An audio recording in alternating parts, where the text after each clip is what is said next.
Udah?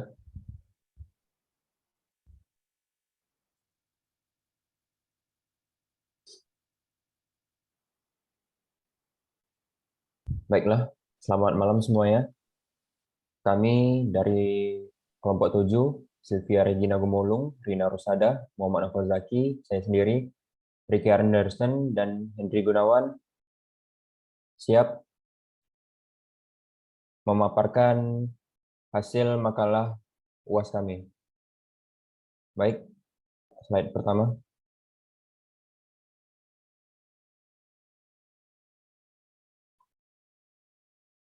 Baik, dalam pendahuluan ini, PT Fast Food ialah perusahaan publik yang bergerak pada bidang retail makanan cepat saji. Perusahaan ini mengelola merek KFC di Cina didasarkan kemitraan waralaba dengan Yum Asia Franchise. PT Fast Food yang telah berpengalaman dalam bidang makanan cepat saji turut meramaikan merek luar negeri yaitu KFC. PT Fast Food melihat KFC sebagai pusat perhatian kini banyak diminati oleh pasar dan penggemar makanan cepat saji. Selanjutnya. Lalu pada setiap bisnis tentu akan terjadi permasalahan yang timbul dari dalam organisasi maupun masalah yang timbul dari luar organisasi. Diliput dari berita pada media merdeka.com pada hari Rabu 14 April 2021 menunjukkan bahwa adanya permasalahan pada perusahaan PT Fast Food Indonesia yang terimbas oleh pandemi COVID-19, sehingga membuat buruh pada perusahaan tersebut melakukan aksi yang menunjukkan bahwa mereka mempertahankan hak mereka. Selanjutnya. Baik, di sini ada tujuan dari makalah kami, yaitu yang pertama, untuk mengetahui konflik perselisihan hubungan industrial pada KFC atau Kentucky Fried Chicken.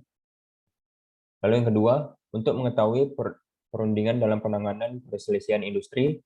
Dan yang ketiga, untuk mengetahui dampak pada harmonisasi hubungan industrial untuk meningkatkan produktivitas dalam organisasi. Selanjutnya akan dijelaskan oleh teman saya.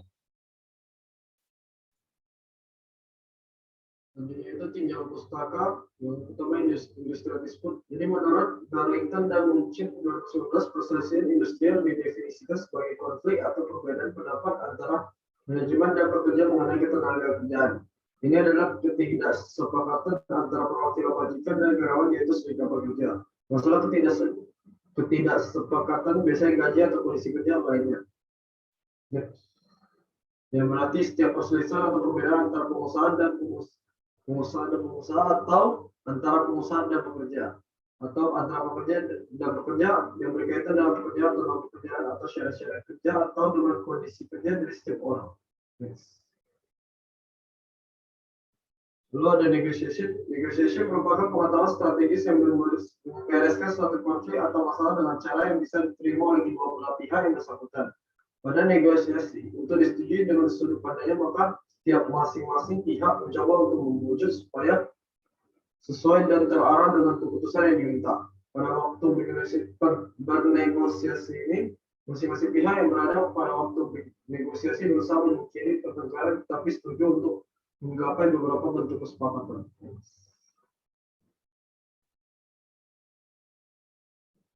Lalu ada analisis pembahasan.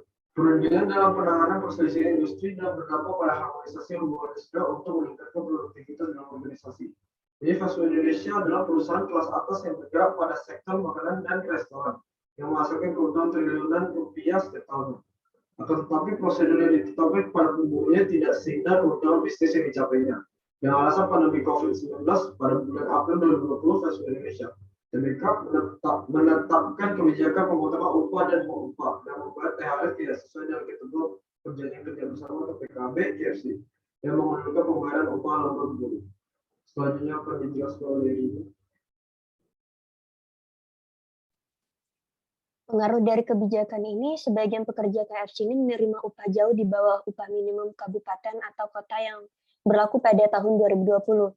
Nah, sebagai acuan, pemotongan upah, penundaan pembayaran THR, dan upah lembur tanpa persetujuan buruh ini merupakan pelanggaran terhadap Undang-Undang Nomor 13 Tahun 2003 yang diubah dengan ketentuan Pasal 81 Nomor 24 Undang-Undang Cipta Kerja. Akibat dari kasus di atas, maka sebagian pekerja KFC ini mendapatkan upah di bawah UMK yang berlaku pada 2020.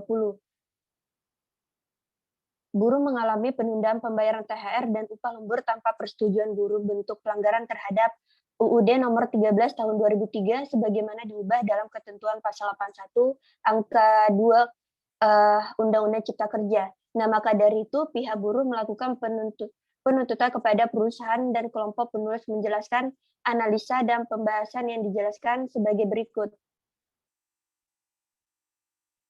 Next, salah satunya ini ada buruh mendesak agar PT Fast Food Indonesia ini segera mengeluarkan kebijakan pembayaran upah sebagaimana upah yang selama ini ditahan.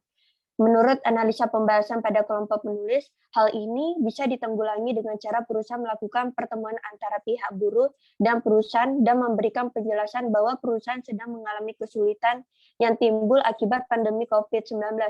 Nah, kemudian perusahaan juga memberikan surat edaran resmi dari manajemen perusahaan PT Fast Food Indonesia bahwa perusahaan akan melaksanakan kebijakan tersebut. Nah, jika kebijakan perusahaan dibantah oleh buruh atau serikat pekerja, maka harus dilakukan mediasi dan mencari kesepakatan bersama agar tidak terjadi bentrok atau perpecahan yang timbul akibat dari imbas COVID-19 pada PT Fast Food Indonesia.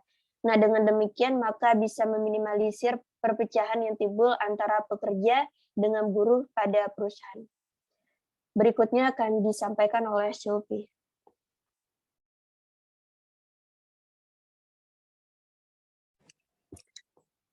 Selanjutnya yang kedua itu menghapus kebijakan pemotongan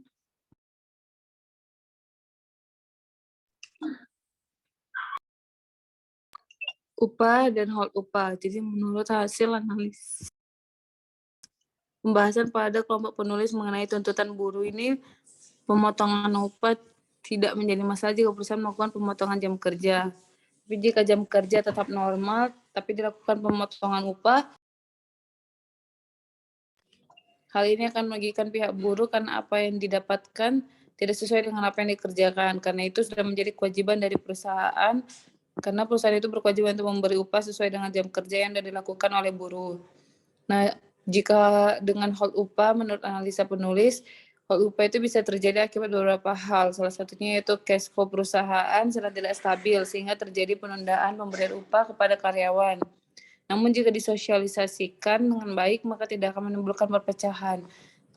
Oleh karena itu, kelompok kami, jika perusahaan akan melakukan penundaan pemberian upah, maka dari jauh-jauh hari harus diberitahukan kepada karyawan, agar karyawannya bisa mempersiapkan diri untuk mengalami hal tersebut. Next. Yang ketiga itu memberikan THR sesuai dengan PKB atau perjanjian kerja bersama. Jadi menurut pembahasan dari kelompok kami, THR yang nggak sesuai dengan PKB itu, maka pihak tenaga kerja itu harus melaporkan hal itu ke Kementerian Ketenagakerjaan supaya bisa dilakukan perundingan. Jadi kalau misalkan memang terbukti dengan jelas kalau perusahaan memberikan THR yang nggak sesuai dengan perjanjian kerja tersebut, maka perusahaan itu bisa dituntut dan juga dikenakan sanksi berupa pasal 78 PP nomor 36 tahun 2021 tentang pengupahan. Next. Yang keempat yaitu menaikkan upah level staff dan membayarkan upah lemburnya. Jadi menurut kami, penulis perusahaan itu harus menjelaskan kepada buruh bahwa pada saat ini perusahaan itu sedang terimbas oleh pandemi COVID-19 sehingga menyebabkan cash flow pada perusahaan itu nggak stabil dan juga bisa memungkinkan kalau perusahaan itu nggak bisa menaikkan gaji karyawannya. Nah, oleh karena itu kenaikan gaji itu bisa dilakukan setelah pandemi selesai. Dengan penjelasan tersebut, maka pihak buruh mungkin saja bisa lebih mengerti dan bisa memahami hal tersebut. Jadi apabila upah lembur buruh harus mendapatkan persetujuan terdahulu antara perusahaan dengan buruh untuk melakukan lembur. Jika pihak buruh setuju melakukan lembur, maka perusahaan juga harus membayarkan upah lembur kepada buruh yang mau melakukan lembur itu tanpa alasan apapun. Jika perusahaan menginginkan buruh untuk lembur tanpa dibayarkan upah lembur, maka pihak buruh berhak untuk melakukan komplain ke Kementerian Ketenagakerjaan terhadap masalah tersebut. Next. Selanjutnya akan dijelaskan oleh Ricky. Dan yang kelima, meminta Kementerian Ketenagakerjaan untuk melakukan pemeriksaan dugaan pelanggaran norma ketenagakerjaan pada PT Fast Food Indonesia. Menurut analisa pembahasan pada kelompok penulis, pihak buruh dan serikat pekerja harus melaporkan hal ini ke Kementerian Ketenagakerjaan agar dapat mengumpulkan laporan beserta bukti yang jelas dan melakukan perundingan dengan pekerja.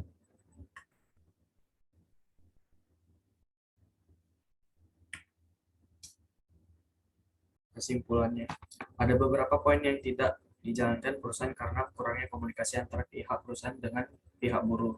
Salah satu kebijakan perusahaan yang tidak sesuai dengan PKB atau perjanjian kerja bersama adalah pemberian THR yang tidak sesuai dengan PKB. Kemudian pemberlakuan kebijakan pemotongan upah, whole upah sebenarnya dapat dilakukan oleh perusahaan. Namun dengan catatan perusahaan telah melakukan sosialisasi secara formal terhadap buruh terlebih dahulu. Kemudian rekomendasi dari kelompok kami adalah pihak perusahaan harus melakukan komunikasi dengan baik. Salah satunya dengan membuat sebuah pertemuan antara manajemen perusahaan dengan buruh dan menjelaskan masalah yang ada pada perusahaan. Dan tidak menjalankan kebijakan yang belum disosialisasikan kepada pihak buruh. Dengan bentuk komunikasi yang baik dan benar, maka pihak buruh dapat lebih mengerti kondisi perusahaan dan dapat menoleransi kebijakan yang dilaksanakan pada perusahaan. Sekian dari presentasi kelompok kami. Terima kasih.